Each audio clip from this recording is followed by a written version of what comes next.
Our top story this morning, a strange day at City Hall. A Santa Barbara businessman is upset over problems with homeless people loitering around his store. He took his complaint to City Hall and chose to bring a sex toy with him to get his message across. News Channel 3 reporter Tracy Lair has more on how the embarrassing moment got people talking.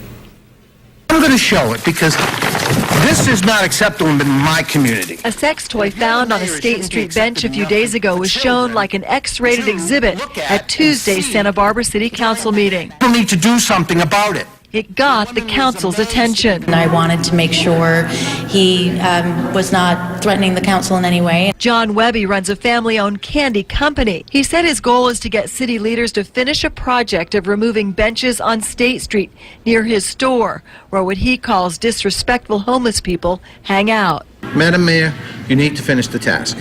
Okay, we don't need dildos in our neighborhood. We don't need women being embarrassed. We don't need you being embarrassed. Okay, and I don't need to be embarrassed. So I told you I'm not going away, and I will continue to show that you're not doing your job.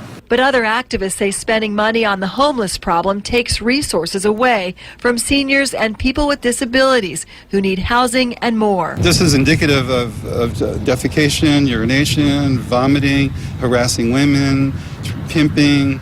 There's a whole gamut of criminal activity that's occurring from people that are being brought in from other states that don't even belong here. Despite the memorable moment, the mayor hopes Webby will become part of the solution. I invite him and encourage him to work with the downtown organization and our police officers and the 6 community service officers who are going to be on State Street in April to work with us in making State Street in Santa Barbara the best place it can be. Tracy Lair, News Channel 3. Now, although there is no telling who left the sex toy on the bench, Webby says the problem could become an election issue.